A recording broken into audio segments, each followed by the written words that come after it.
What's up, guys, and welcome back to the Bartender Hideout. Today we are having a look at episode number 11. Number 11 is going to be about the Bloody Mary. The Bloody Mary is well known as the #1 hangover cure. Number 11 on the top 50 most popular drinks in 2020, according to the Drinks International list that we have in the description. If you want to read along, make sure to check that one out. Yeah, without any further ado, let's dive into the history of the Bloody Mary. So the Bloody Mary is probably the most well-known hangover cure that there is out there. It's definitely the way to go if you went out drinking on a Saturday and you have to show up at a brunch on Sunday. Make sure to grab one of those then. When it comes to the history, actually there's a lot of contradiction in this story. This is actually one of the things when I was doing my research that kind of got me confused, because there's so many different stories. With normal cocktails, it's just about 2 alineas worth of history, and then that's it, and there I have to make my story out of it. But with this one, no kidding, there was about 4 pages long of just figuring out who actually came up with this cocktail. I'm just gonna be giving you guys the short summary and the most likely story of where the cocktail actually comes from, or the one that seems logical to me at least. So it's most likely that it got created by George Jessel, or he came up with the basic idea of it. He was a film star in the 1927 or the 1930s, around that area.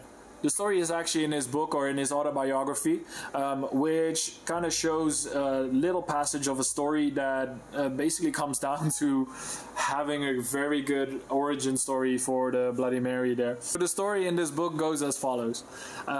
He was out after a night drinking. He ended up in one of these bars. It was like 9 in the morning at this time probably, and they were still going at it. The bartender in the bar that they were visiting actually grabbed a bottle, like a big dusty bottle that no one touched for a couple of years probably, and they called it vodka, which probably was a concoction with something vodka and something else. But in the end, he grabbed it, and being somewhat of a mixologist himself, he ended up throwing some tomato juice in the mix, another couple of other stuff, just to get to very close to the recipe that we nowadays know as the Bloody Mary. Then also in this story, it kind of comes about where the name comes from. So Mary Warburton, which was a member of a big department store family at this time, she ended up walking in. Same situation as with the guys. She was in a white evening gown, probably was drinking all night, and he handed Mary this drink. As you can guess, with all the tomato juice, she ended up spilling a little bit on her dress, and she said to George, "Okay, from now on you can call me Bloody Mary." So I could say that's pretty convincing about where this story would come from, and also this is the only thing that I found where the name would actually make sense as well. There is some stories about Queen Mary that reigned in the 1500s, that she would have possibly been the inspiration for the name as well, but I couldn't find anything about this. She was called Bloody Mary, by the way, since she put like about 280 people on the stake and burnt them to death, which obviously doesn't give you any good nicknames. Yeah, and apart from that, I think that's a lot of the history already said and done. There is also a story about the Red Snapper, which is a similar cocktail, but that ended up kind of transferring to gin instead of vodka.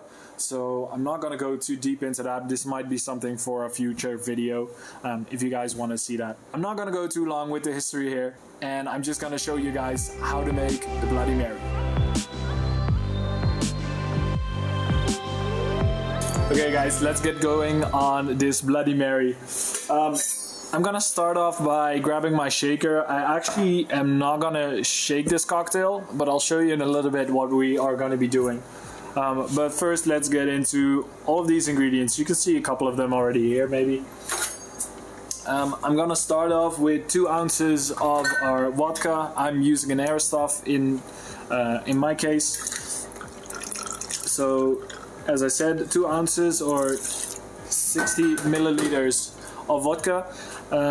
I think there's a lot of different recipes on the Bloody Mary everywhere. Again, this is the way I like to make my Bloody Marys, and it gets received pretty well in most cases. So that's why I'm going with this recipe in my case.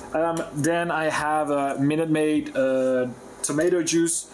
You can use whatever tomato juice you want. I'd rather use spiced tomato juice, but this is at the moment during lockdown period. This is the only one I have at the moment, so I'm going to be using that. And I'd like to use 100 milliliters of the tomato juice, which should be about 3 ounces, I guess, but it will be on the screen anyway. Then I have my freshly squeezed lemon juice. I will be using 30 milliliters of that, and here we go. It goes in there. This one has quite a bit of ingredients, so yeah, we'll figure that one out. Then I have Worcestershire sauce, which is the only thing I use this sauce for is for the Bloody Mary, and I think loads of bars have this only for the Bloody Mary. It has a very specific taste, and I think that's why it goes really well in this cocktail. So we'll go 3 dashes of that.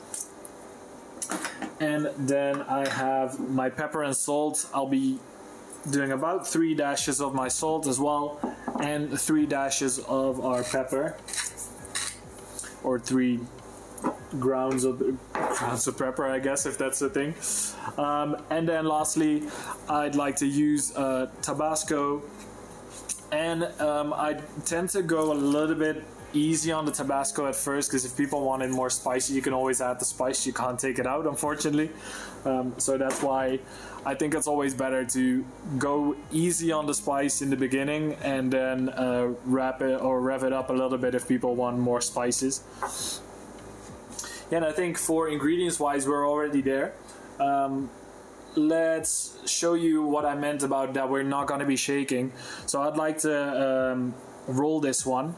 And rolling in this case means actually filling the shaker with ice and then just dropping it into the other shaker, which cools down the drink, but also doesn't dilute it as much as with shaking. You can also just stir this one shortly, that's also fine, but I tend to just use this method.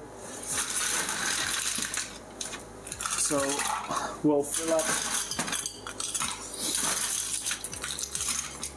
up the shaker with ice, and then I like to take my julep strainer, set that in our shaker nicely, and then just pour it. Just pouring it from a bit higher makes it aerate the drink a little bit as well, so it gets a little bit more, yeah, it just gets a little bit more airy, I guess. The main thing is that we don't do it too often, because it still obviously is going to dilute, but it's mainly to just cool down the drink and give it also diluted just a little bit. There we go. And I think that might already just be enough, so I'm going to put away my shaker, and I'm just going to grab a glass here. And for the same reason, I don't necessarily want to put a lot of ice in the Bloody Mary, since we don't want to water it down too much, since kind of want to keep the viscosity of the tomato juice, if that makes sense. It's always going to be a little bit thicker, and if we use too much water, it's just going to blend in all together, which in this case we don't really want to do. So just use a couple of ice cubes just to make sure that it stays nice and cool. There we go. And then as a garnish, there's multiple garnishes. There's you have celery sticks, I've even seen whole cheeseburgers being put as a garnish on a Bloody Mary. Here we're gonna keep it nice and easy. I would have loved to use celery, but right now I don't end up using a whole celery. So just in a matter of food waste, I don't want to be buying a whole celery, use one stick of it, and then throw it all away. So we're just gonna be using our dehydrated lemon, just to make sure that's something that we have laying around here all the time anyway. And what I like to do is just put a little couple of dabs of our Worcestershire sauce on there, and some pepper, just to give it that little bit of extra taste there as well. Yeah, but I think there we go, guys.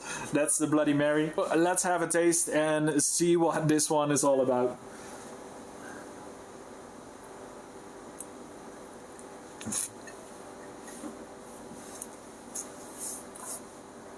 Yeah, I mean, I obviously had a Bloody Mary before.